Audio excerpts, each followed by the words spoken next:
욥기 4장 7절부터 9절 말씀, 오늘 말씀 윤성지 집사님 봉독해 주시겠습니다. 생각하여 보라, 죄 없이 망한 자가 누구인가? 정직한 자의 끊어짐이 어디 있는가? 내가 보건대 악을 밭갈고 독을 뿌리는 자는 그대로 거두다니 다 하나님의 이 기운에 멸망하고 그의 쫓김에 사라지느니라. 아멘. 네, 화면 한 장 넘겨주세요.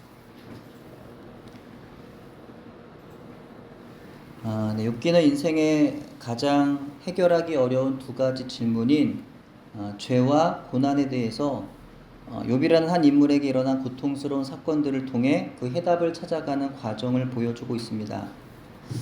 하나님이 살아계시다면 세상에서 일어나고 있는 죄악의 문제는 무엇으로 설명해야 하는지, 또 악하고 무서운 죄를 범하는 사람들은 번성하는데 죄 없는 사람들이 고난을 당하는 건 또 어떻게 설명해야 하는지 하는 문제입니다.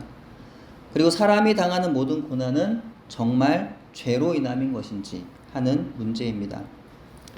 우리는 고난이 찾아오면 보통 그 고난의 원인을 알고 싶어 밝히려 들지만, 고난의 원인을 밝혀서 아는 것보다 더 중요한 것은 고난이 아니었으면 경험할 수 없었던 하나님을 향한 갈망과 하나님을 만남의 은혜가 내가 겪은 고난보다 더 크다는 사실을, 그리고 내 죄가 내 고난보다 더 크다는 사실을 비로소 깨달아 알게 되더라는 것입니다. 고난이 찾아왔을 때 그 고난은 비로소 우리로 하여금 스스로 낮아지게 하여 하나님을 찾게 합니다.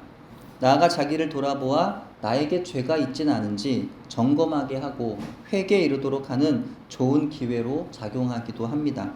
하지만 대체적으로 고난은 인간의 이해를 벗어나는 경향이 있어서 우리로 하여금 하나님의 선하심과 사랑하심을 의심하게 만들어버립니다.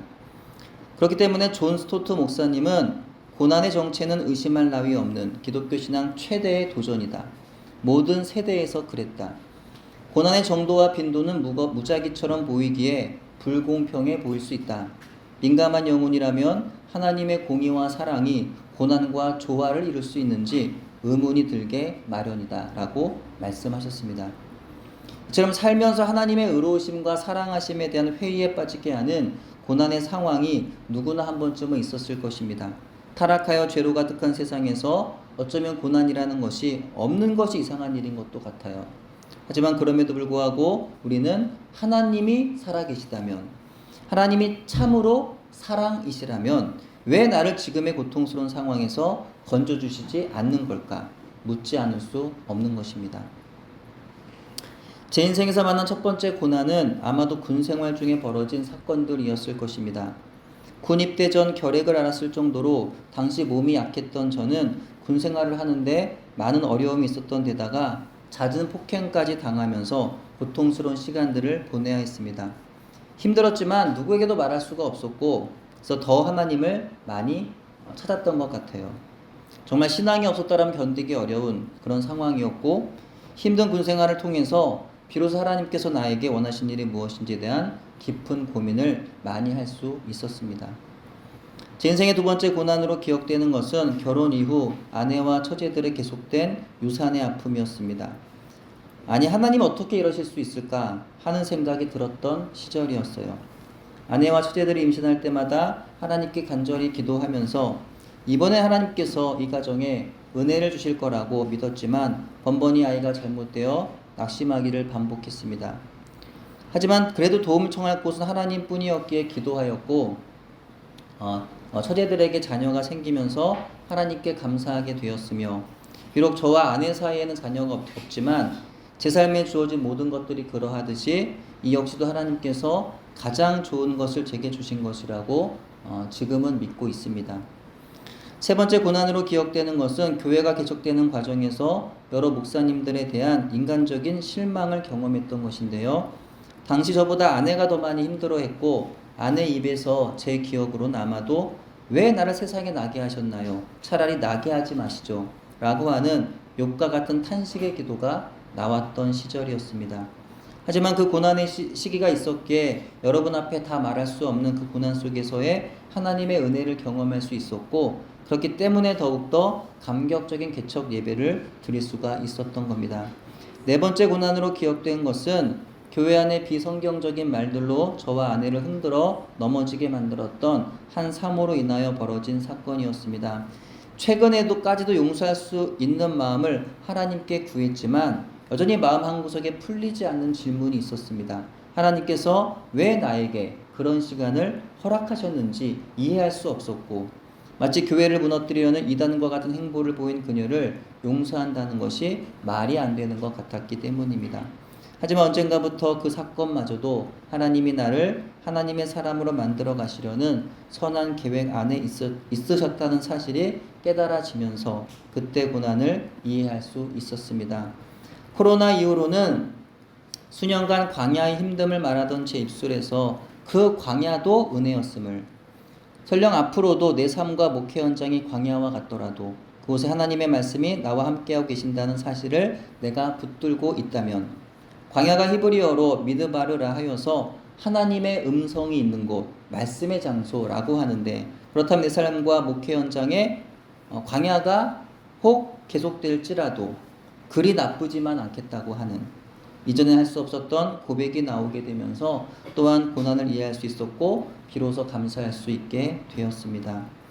제 인생에서 경험된 이 같은 고난들이 제게는 특별히 힘들고 때론 충격적이었지만, 그러나 오늘 본문의 욥을 보면 역시 욥과 같이 큰 고난을 경험한 사람도 없겠다는 생각을 하게 됩니다.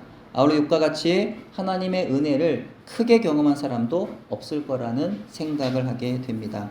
화면 한 장 더 넘겨주실래요? 욥기 1장 1절은 이렇게 시작합니다. 우스 땅의 욥이라 불리는 사람이 있었는데 그 사람은 온전하고 정직하여 하나님을 경외하며 악에서 떠난 자더라. 욥기 1장 1절은 먼저 욥이 어떤 사람인지 한 문장으로 그를 소개합니다. 그 사람은 온전하고 정직하여 하나님을 경외하며 악에서 떠난 자더라. 우리가 보통 책을 읽을 때, 또 성경을 읽을 때에도 한 문장으로 내용을 정리해 보는 것은 그 책을 이해하는 데 있어서 아주 좋은 훈련이 됩니다. 근데 만약에 욥과 같이 우리의 인생을 한두 문장으로 정리한다면 뭐라고 정리할 수 있을까요? 여러분의 인생을 한두 문장으로 정리할 수 있으십니까?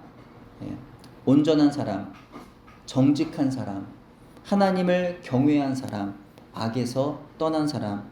욥과 같이 우리 인생도 이런 단어들로 정리될 수 있었으면 좋겠습니다.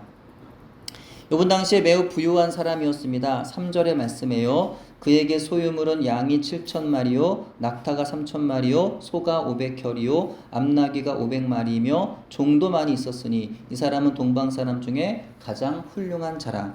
그의 부유함이 동방에서 가장 으뜸이어서 물질적으로 매우 영향력이 있었던 사람이라는 것입니다. 게다가 아내와 자녀들을 많이 두었습니다. 그에게 아내가 있었고 스라엔 아들 7과 딸 3이 있었어요. 욥은 자녀들이 혹시 하나님 앞에 죄를 지었을까 염려되어 자녀들 하나하나의 몫으로 하나님께 번제를 드리기도 했습니다.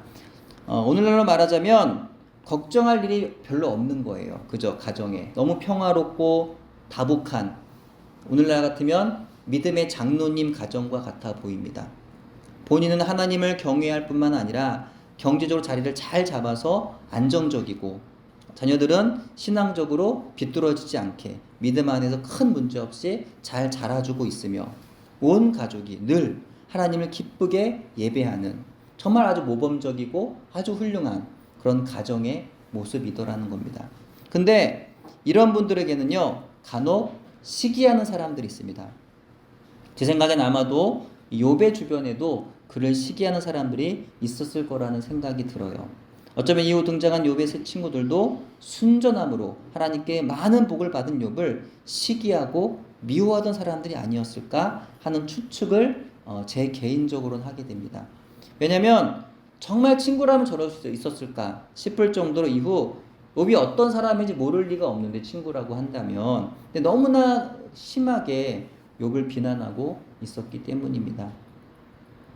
그리고 욥을 누구보다 미워하던 존재가 있었으니 사탄은 하나님을 경외하고 하나님의 은혜를 누리던 욥을 가만히 지켜볼 수만은 없었습니다. 여기서 현실적으로 일어날 수 없었던 이야기를 욥기는 들려주고 있는데요. 바로 하나님께서 사탄과 회의를 하셨다는 겁니다.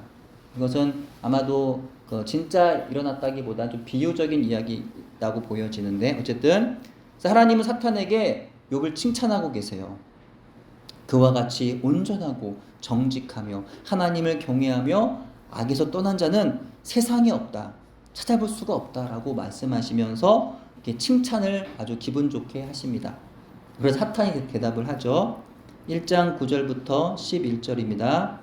사탄이 여호와께 대답하여 이르되 욥이 어찌 까닭없이 하나님을 경외하리까? 주께서 그와 그의 집과 그의 모든 소유물을 울타리로 두르심 때문이 아니니까. 주께서 그의 손으로 하는 바를 복되게 하사 그의 소유물이 땅에 넘치게 하셨음이니이다. 이제 주의 손을 펴서 그의 모든 소유물을 치소서. 그리하시면 틀림없이 주를 향하여 욕하지 않겠나이까.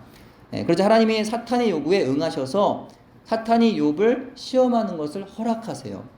다만 욥의 몸에는 손대지 말라고 말씀하십니다. 근데 이 장면에 보시면은 여기서부터 우리는요 이해할 수가 없습니다. 어떻게 하나님이 사탄의 요구를 들어주실 수가 있느냐는 거예요. 어떻게 선하신 하나님께서 아무 이유 없이 그렇게도 칭찬하셨던 욥을 상하게 하겠다는 사탄의 요구를 허락하실 수가 있느냐는 겁니다. 여기서 한 가지 그런데 깨달아지는 것은요, 그만큼 하나님은 욥을 신뢰하고 계셨다는 겁니다. 하나님이 욥의 순전함을 믿지 않으셨다고 한다면 절대로 욥의 모든 소유물을 치겠다는 사탄의 요구를 들어주시지 않았을 겁니다. 하나님은요 우리에게 감당할 만한 시험을 주신다는 겁니다. 물론 시험의 강도가 세지면 이렇게 말씀하시는 분들이 있어요. 하나님은요 저를 너무 과대평가하시는 것 같아요. 제가 이런 것까지도 감당할 수 있을 거라 여기시는 것 같아요. 하지만 저는 이 고난을 감당할 수가 없어요. 하지만 성경이 말씀하고 있는 것은 하나님은 누군가에게 시험 허락하실 때 그만큼 하나님이 그를 신뢰하고 계신다는 증거가 되는 것이고, 또한 그가 감당할 만하기 때문에 허락하시는 것이며, 혹 그렇지 못할 때에는 피할 길을 마련해 주신다는 사실입니다. 욥이 시험 중에도 입술로 범죄하지 않자 역시 하나님의 허락하에 사탄의 두 번째 시험이 이어집니다. 그것은 욥의 정수리부터 발바닥까지 종기가 나는 것이었습니다. 얼마나 그 간지러운 고통이 극심했는지 질그릇 조각의 날카로운 곳으로 상처를 팍팍 긁어서 피가 나고 딱지가 생기고 또 피가 나고 고름이 날 만큼 온몸의 형체를 알아볼 수 없을 정도로 몸이 망가지고 말았습니다. 하지만 그때에도 하나님은 욥의 목숨만은 사탄이 건드리지 못하게 막으셨습니다. 이 같은 말할 수 없이 처참한 상황 가운데 그래도 곁에 있어주던 욥의 아내가 더 이상 참을 수가 없는 거예요. 그래서 욥에게 이렇게 말을 합니다. 욥기 2장 9절입니다. 그의 아내가 그에게 이르되 당신이 그래도 자기의 온전함을 굳게 지키느냐, 하나님을 욕하고 죽어라 라고 말합니다. 그래서 욥이 그 고난 중에도 놀라운 고백을 하는데요. 화면 보시고요. 욥기 2장 10절 욥의 고백입니다. 이 고백이 우리에게도 있어야 되겠다라는 건데요. 같이 읽겠습니다. 시작. 우리가 하나님께 복을 받았은즉 화도 받지 아니하겠느냐 하고 이 모든 일에 욥이 입술로 범죄하지 아니하니라. 아멘. 자, 여러분 가운데 이런 고백 해보신 적 있으신가요? 네. 하나님이 주신 것이라면, 하나님이 내게 허락하신 것이라면 화도 받겠습니다. 우리 집안에 여러 가지 어려운 문제들, 뭐 누가 사고를 당했다든지, 뭐 차 사고가 났다든지, 아니면 뭐 뜻하지 않은 질병에 걸렸다든지, 몸이 다쳤다든지, 분명히 이것은 화이고 안 좋은 것이 나쁜 거예요. 근데 이 나쁜 것이라도, 이 형벌이라도, 재앙이라도 하나님이 허락하신 거라면 받겠습니다. 이런 고백하신 적 있으세요? 내게 주어진 현실이 비록 광야와 같은 어려움이라도 하나님이 허락하신 것이라면, 또 그 가운데 하나님 말씀이 여전히 내게 주어지고 있다고 한다면 그 광야도 나쁘지는 않겠다는, 오히려 감사할 수 있겠다고 하는 이 고백이 저만의 고백이 아니라 우리 모두의 고백이기를 소원합니다. 욥은 이와 같이 처절하게 자기 신앙을 지켜내려고 안간힘을 쓰고 있었습니다. 그러던 찰나 욥에게 새 친구들이 찾아왔어요. 욥의 친구들은 어찌할 방법 없습니다. 욥의 그 처참한 광경을 보고 뭐라고 할 말이 없는 거예요. 그저 목을 놓아 울며 겉옷을 찢고 하늘에 먼지를 날려 머리 뒤집어 썼습니다. 7일 동안 그렇게 주야로 땅에 앉아 욥을 바라만 볼 뿐 아무 할 말이 없어서 입을 열지 못했습니다. 이렇게 침묵으로 함께 해주는 참된 위로자가 되어 주었습니다. 그런 그들에게 인간적인 위로를 더 얻기 원했던 것일까요? 친구들 앞에 감정적으로 무너져 내린 욥은 자신의 고통에 대해서 탄식의 말들을 쏟아냅니다. 그러자 욥의 기대와 달리 세 명의 친구들은 돌변합니다. 욥에게 찾아온 모든 고난들이 그의 죄로부터 온 것이라고 말하면서 겨우 견디고 있던 욥에게 비수를 꽂아버립니다. 세 명의 친구들 중 엘리바스가 먼저 말을 합니다. 욥기 4장 7절부터 9절입니다.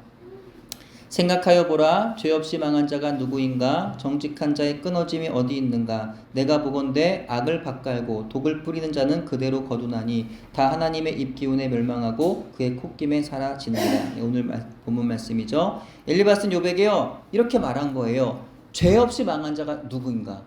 죄 없이 망한 자가 있느냐? 다 죄가 있어서 망한 것이다 라는 거예요. 네, 맞는 말 같습니다. 하지만 매우 위험한 생각입니다. 그것은 욥이 받고 있는 고난의 원인을 단 한마디로 죄의 결과로 단언하고 있는 거예요. 그렇다면 엘리바스는 어떻게 욥이 당하는 고난을 죄의 결과로 단언할 수가 있었던 걸까요? 엘리바스는 욥의 일거수일투족을 다 알았던 걸까요? 욥이 지짓는 것을 봤던 걸까요?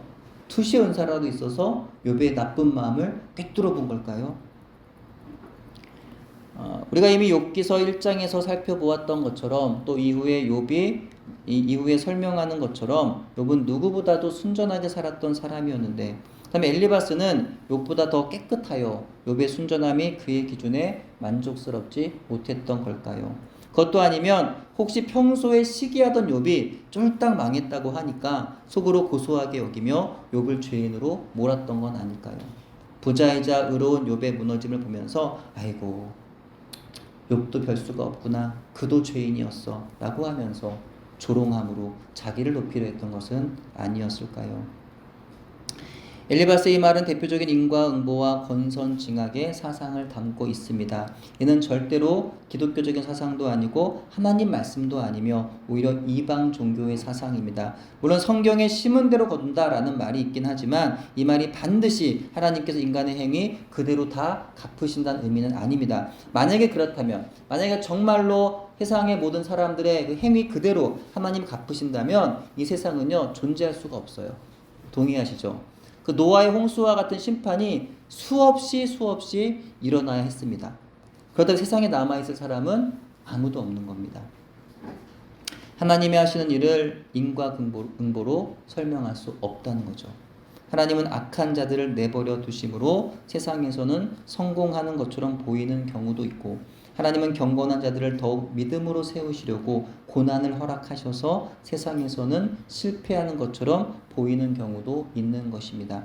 근데 이 오묘하신 하나님의 섭리를 알지 못하는 욥의 세 친구들은 무익한 말로 고통 중에 있는 욥을 더욱 괴롭게 하였던 것입니다. 엘리바스의 말을 듣고 있던 두 친구들이 이때다 싶어서 거듭니다. 누군가 한 사람이 잘못했을 때 득달같이 나머지 사람들이 한꺼번에 달려들어 그를 비난하며 몰아세우는 것은 옳지 못한 것 같습니다. 마치 하나님이 된 것처럼 정죄하는 것을 즐거워하지 마십시오. 오히려 하나님이 하신 것처럼 용서하기를 즐겨하는 저와 여러분이 되어야 하는 것입니다. 두 번째로 빌닷이 욥을 비난합니다. 욥기 8장 4절부터 6절입니다. 내 자녀들이 주께 죄를 지었으므로 주께서 그들을 그 죄에 버려 두셨으니 내가 만일 하나님을 찾으며 전능하신 이에게 간구하고 또 청결하고 정직하면 반드시 너를 돌보시고 내 의로운 처소를 평안하게 하실 것이라. 아멘. 빌닷은 욥으로 하여금 더욱 분노하게 할 만한 말을 합니다. 욥에 이어서 욥의 자녀들에게까지 죄를 언급하는 거예요. 욥의 자녀들이 죽어 마땅한 죄를 지었기 때문에 하나님이 그들을 죽이셨다는 거예요. 적어도 사람이라면 어떻게 이런 말을 할 수 있을까요? 빌닷이라는 인물은 참으로 무정하고 악한 사람이 아닐 수 없습니다. 화면 한 장 더 넘겨주시겠어요? 수많은 목회자와 성도들이 좋아하는 성구 중에 하나인 욥기 8장 7절의 말씀, 내 시작은 미약하였으나 내 나중은 심히 창대하리라 라는 말씀은 이와 같이 하나님의 사람인 욥을 정죄하던 빌닷의 입에서 나온 말이었습니다. 이는 욥이 만약 하나님을 경외하며 정의로운 삶을 살았다고 한다면 욥이 지금과 같은 지경에 이르지는 않았을 것이나, 지금이라도 징징대는 것 좀 그만 멈추고 회개하고 네가 돌이키면 하나님이 다시 회복하실지도 모르지 않겠냐라고 말하면서 조롱했던 말입니다. 그렇다면 과연 빌닷의 말처럼 하나님을 믿는 사람은 처음은 미약하여도 나중은 창대해지는 걸까요? 그렇다면 끝까지 고난으로 인생을 마치는 하나님의 사람들은 어떻게 설명해야 할까요? 인생의 마지막을 질병으로, 인생의 마지막을 사고로, 순교로 마친 하나님의 사람들은 어떻게 설명해야 할까요? 아니, 지금 내가 겪고 있는 오랜 고난의 시간들은 무엇으로 설명해야 할까요? 빌닷의 말은 옳은 말처럼 들리지만 그가 간과한 것이 있었습니다. 이 세상에는 인간의 지식으로 설명할 수 없는 일들이 많다는 사실이죠. 이 땅에는 그의 말과 달리 의인이 당하는 고난이 많다는 사실입니다. 그러므로 모든 고난이 죄로 인한 결과라는 빌닷의 말은 잘못되었습니다. 따라서 빌닷의 말은요, 절대로 축복이나 위로의 말이 아니었어요. 근데 교회에서 그 의미도 알지 못하고 이 말씀을 붙잡는 것은요, 문제가 있습니다. 예. 부자가 되고 성공하고 건강하며 모든 일이 잘 되는 것은 하나님의 축복이라고 욥의 친구들은 주장합니다. 반대로 가난하고 병들고 실패하고 하는 일마다 잘 안 되면 죄의 결과로 하나님의 심판이라는 것이 그들의 주장입니다. 이와 같은 사상이 마치 복음처럼 한국교회 초기에 성도들에게 전해졌어요. 십자가 없는 복음이죠. 화려하고 아름다운 번영의 십자가.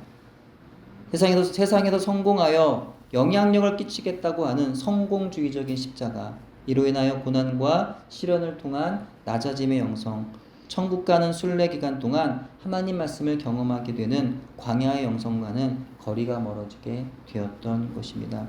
하나님의 영광을 위해서 영향력 있는 사람이 되려면 이왕이면 많은 돈을 벌고 높은 자리에 올라야 한다고 우리는 생각해 왔습니다. 여러분 그렇게 생각하지 않으십니까? 예. 하나님의 뜻을 펼치고 하나님 영광을 돌리려면 세상에서 잘 돼야 돼. 예. 그러면 여러분 아멘 하지 않으시나요? 속으로?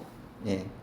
세상에서 힘을 가져야 높은 자리에 올라야 뭔가 이렇게 영향을 끼칠 수 있는 자리에 있어야 내가 하나님의 일을 할 수 있어. 다 그렇게 생각합니다. 많은 분들이.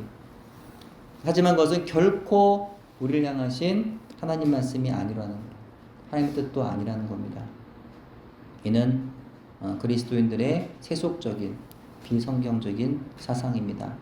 하나님은요, 돈이 없어도 큰 일을 하게 하시는 분이십니다. 믿으세요?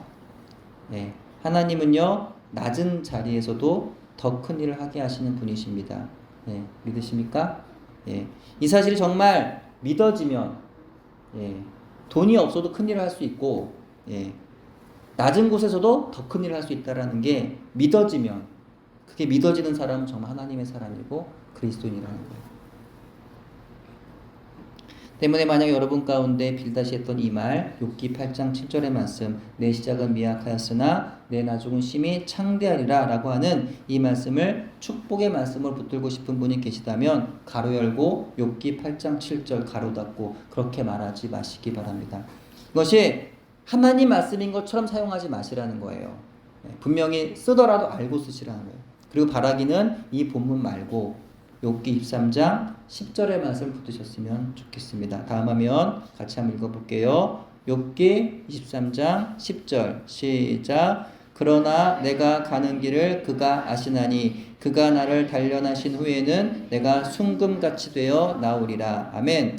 이 고난의 어려운 시절을 마치고 마침내 하나님을 만나 뵙는 그날이 되면 마치 용광로에서 나온 그 정금처럼 자신이 순수하고 흠이 없었다라는 사실이 하나님 앞에서 입증될 거라는 욥의 멋진 고백입니다. 우리도 욥과 같은 이 고백, 욥과 같은 이 소망을 가지고 세상을 살아간다면 하나님이 그런 우리를 보시면서 아주 대견하게 여기시지 않을까. 라는 생각을 해봅니다. 세 번째로 소발은 급기야 욥에게 죄를 회개할 것을 요청합니다. 욥기 11장 14절부터 16절입니다. 내 손에 죄악이 있거든 멀리 버리라. 불의가 내 장막에 있지 못하게 하라. 그리하면 내가 반드시 흠없는 얼굴을 들게 되고 굳게 서서 두려움이 없으리니 곧 내 환난을 잊을 것이라. 내가 기억할지라도 멀리 흘러감 같을 것이며. 소발 역시 욥이 당하는 모든 고난이 죄악이라는 거예요. 죄악으로 인함이라고 그렇게 얘기를 해요.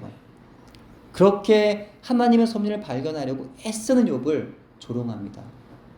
네. 물론 하나님 앞에서 회개를 촉구하는 소발의 발언이 틀린 말은 아니지만 자기의 지혜나 어떤 신앙적인 지식을 완전한 것으로 여겨서 친구의 고통을 단순하게 정죄해버리는 것은 역시 잘못된 언행이었다는 겁니다. 우리는 많은 것을 알고 있다고 생각하지만 더욱 많은 것을 모르고 있다는 사실을 명심해야 합니다. 때론 옳고 그름보다 더 중요한 것이 있는데 그것은 주어지는 모든 사건들 속에서 하나님의 오묘하신 섭리를 발견하려 하는 겸손함, 또 이웃의 아픔을 사랑으로 위로하고 감쌀 줄 아는 긍휼함이 우리에게 필요하다는 것입니다. 욥의 세 친구들은요, 옳은 말을 하고 있었습니다. 어떤 말은 성경적인 것 같기도 합니다. 어떤 말은 하나님의 뜻과 섭리를 말하는 것도 같습니다. 하지만 실상은 고통 중에는 형제에 대한 하나님의 뜻을 저버린 마귀적인 말들을 내뱉고 있었던 겁니다. 그들의 한결같은 주장대로 욥이 당하는 고난 이유가 정말 죄였던 걸까요? 인생에 당하는 고난의 문제에 대한 그 원인은요, 그렇게 간단하지 않습니다. 또 상당 부분 고난의 원인은 우리가 알 수 없는 하나님의 뜻에 속해 있습니다. 인생이 판단할 수 없는 부분들이 많이 있다는 거예요. 인간이 당하는 고난이 그들의 죄의 결과인 경우가 있는 것도 사실이지만 단지 고난의 원인을 죄 때문이라고 단정짓기에는 세상에는 설명할 수 없는 고난들이 너무나 많이 있다는 것입니다. 우리는 고난 앞에서 비로소 자기의 죄를 보게 됩니다. 우리의 당하는 고난이 반드시 우리의 죄 때문인 것은 아니지만 우리의 당하는 고난으로 인하여 자신에게 죄가 있지 않은지 잠잠히 묵상하면서 회개의 시간을 갖게 되는 것은 고난이 주는 가장 큰 유익이라고 할 수 있습니다. 자기 죄를 발견하여 하나님 앞에 낮아져서 회개했을 때 비로소 하나님을 직면하게 되는데 이것이 또한 고난이 주는 가장 큰 유익이 됩니다. 여러분에게 찾아왔던 고난이 이해가 되십니까? 지금 겪고 계시는 고난이 이해가 되십니까? 우리는 하나님의 하시는 일을 다 알 수도 이해할 수도 없습니다. 때문에 고난 앞에서 욥은 하나님 앞에 탄식할 수밖에 없었던 거죠. 하지만 그럼에도 불구하고 하나님의 선하심을 믿는 것이 바로 믿음인 줄로 믿습니다. 대답하지 않으신 하나님을 직접 만나 자신의 변호를 부탁하며 왜 나에게 그러셨는지를 따지고 싶었던 욥에게 하나님은 찾아오셔서 비록 욥이 질문한 고난의 이유에 대해서는 말씀하지 않으셨지만 무려 욥기 38장부터 41장에 이르기까지 하나님 그분이 누구이신지를 가르쳐 주셨습니다. 하지만 이것이 욥의 질문에 대한 충분한 대답이 되었던 겁니다. 하나님을 만난 욥은요 비로소 스스로를 의롭게 여긴 것을 회개합니다. 그리고 말합니다. 욥기 42장 5절 다음 말씀 같이 읽어요. 시작. 내가 주께 대하여 귀로 듣기만 하였사오나 이제는 눈으로 주를 배움나이다. 아멘. 욥은요 그때 비로소 하나님을 만났다는 거예요. 욥이 이전에는 하나님을 몰랐던 사람 아니었지만 이 고난으로 인하여 비로소 하나님을 참으로 만났고 뭘 알았다고요? 하나님의 마음을 알았다는 거예요. 하나님이 얼마나 나를 사랑하고 계셨는지 고난이 아니었으면 알 수 없었던 그 하나님의 마음, 그 마음을 알게 됐다는 거예요. 나를 얼마나 사랑하시는지, 또 나를 하나님께서 얼마나 신뢰하고 계시는지를 깨닫게 되었다는 겁니다. 여러분의 인생 가운데 도저히 설명되지 않고 이해되지 않으며 해석되지 않는 고난의 문제가 있으십니까? 하나님께서 욥에게 찾아와 말씀하셨던 것처럼 세상에서 우리가 당하는 고난은 우리의 생각만큼 큰 문제는 아닙니다. 왜냐하면 그 고난보다 하나님이 크시기 때문입니다. 그 고난보다 나의 죄가 더 크고 나의 죄와 고난보다 나를 구원하신 예수님의 구속의 은총이 더 크기 때문입니다. 그러므로 우리가 바라볼 대상은 우리 눈앞에 놓인 고난의 문제가 아니라 살아계셔서 오늘 우리의 고난을 비롯한 모든 삶의 순간에 항상 함께 하시는 분이 바로 창조주 하나님이시라는 사실입니다. 우리를 구원하시기 위해 아들을 내어주신 그분의 사랑이시라는 사실입니다. 그 하나님 아버지 앞에 일평생 매 순간 이 믿음을 가지고 경배하며 나아가는 저와 여러분 되기를 간절히 소원합니다. 기도합니다. 하나님, 이해할 수 없는 고난 속에서 슬퍼하는 아버지의 자녀들을 긍휼히 여겨주시고 아버지의 위로의 손길로 고치시고 싸매시는 은총을 허락하여 주시옵소서. 고난 중에도 하나님의 은혜를 발견할 수 있는 저희들이 되도록 은혜를 허락하여 주시옵소서. 예수님의 이름으로 기도드립니다. 아멘.